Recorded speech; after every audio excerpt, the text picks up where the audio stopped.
के क्रिकेट प्रेमियों के लिए किसी उत्सव से कम नहीं थी। आईसीसी मेंस टी20 वर्ल्ड कप के सुपर-8 चरण में भारत का सामना जिम्बाब्वे से था। यह केवल एक मैच नहीं, बल्कि भारतीय टीम के लिए टूर्नामेंट में बने रहने की करो या मरो वाली स्थिति थी। दक्षिण अफ्रीका से मिली पिछली हार के बाद प्रशंसकों के मन में आशंकाएं थीं, लेकिन टीम इंडिया के इरादे कुछ और ही थे। टॉस और टीम का समीकरण। मैच की शुरुआत टॉस के साथ हुई। जिम्बाब्वे के कप्तान ने सिक्का उछाला और टॉस जीतकर पहले गेंदबाजी करने का साहसिक फैसला लिया। चेन्नई की पिच, जो आमतौर पर स्पिनरों की मददगार और पहले बल्लेबाजी के लिए अनुकूल मानी जाती है, वहां भारत को पहले बल्लेबाजी का मौका मिलना किसी वरदान से कम नहीं था। भारतीय खेमे में रणनीतिक बदलाव देखने को मिले। संजू सैमसन और अक्षर पटेल को प्लेइंग 11 में शामिल किया गया, जिसने टीम के संतुलन और मजबूती दी। भारत की बल्लेबाजी, रिकॉर्ड का सैलाब 256/4।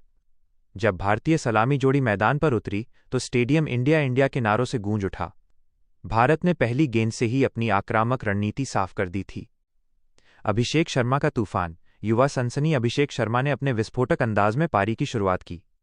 उन्होंने मात्र 30 गेंदों में 55 रन ठोक दिए। उनके बल्ले से निकले गगनचुंबी छक्कों ने जिम्बाब्वे के गेंदबाजों का मनोबल तोड़ दिया।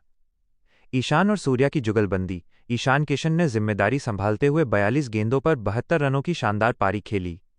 वहीं मिडिल ऑर्डर में सूर्य कुमार यादव ने अपने मिस्टर 360 अंदाज से मैदान के हर कोने में रन बटोरे।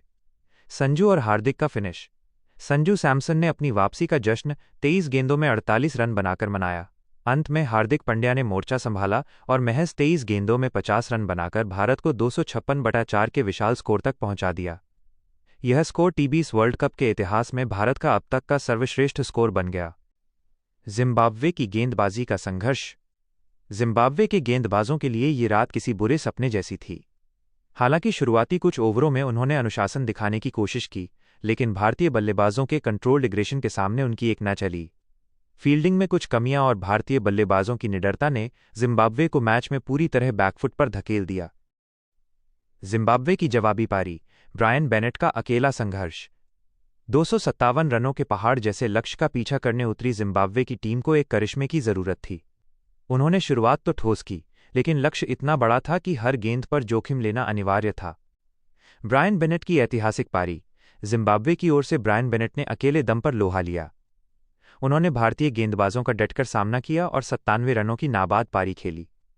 दुर्भाग्य से वे अपने शतक से मात्र 3 रन दूर रह गए, लेकिन उनकी इस पारी ने सबका दिल जीत लिया। सिकंदर रजा का साथ। अनुभवी सिकंदर रजा ने मध्यक्रम में कुछ अच्छे शॉट्स खेलकर उम्मीद जगाई, लेकिन भारतीय गेंदबाजी के अनुशासन ने उन्हें लंबी पारी नहीं खेलने दी। भारतीय गेंदबाजी, धारदार और अनुशासित।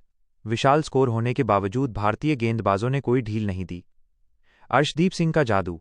अर्शदीप ने अपनी धारदार गेंदबाजी से जिम्बाब्वे के शीर्ष क्रम को झकझोर दिया और 3 महत्वपूर्ण विकेट चटकाए। वरुण चक्रवर्ती की फिरकी। अपने घरेलू मैदान चेन्नई पर खेलते हुए वरुण चक्रवर्ती ने अपनी रहस्यमयी स्पिन से बल्लेबाजों को बांधे रखा और रनों की गति पर अंकुश लगाया। सटीक फील्डिंग। टीम इंडिया की फील्डिंग इस बार चुस्त थी, जिससे जिम्बाब्वे के लिए बड़े शॉट्स लगाना और भी मुश्किल हो गया। मैच का निष्कर्ष और भविष्य की राह। अंततः जिम्बाब्वे की पारी 184/6 पर समाप्त हुई और भारत ने ये मुकाबला 72 रनों के बड़े अंतर से जीत लिया। प्रमुख आंकड़े। खिलाड़ी, प्रदर्शन, प्रभाव। अभिषेक शर्मा 55-30। आक्रामक शुरुआत ईशान किशन 72-42। ठोस आधार Hardik Pandya 50-23। Match finisher Arshdeep Singh 3 wicket. घातक गेंदबाजी ब्रायन बेनेट 97 तारांकन। जिम्बाब्वे शानदार संघर्ष। अंतिम शब्द। चेन्नई की यह जीत भारत के लिए केवल 2 अंक नहीं थी, बल्कि ये सेमीफाइनल के लिए एक हुंकार थी।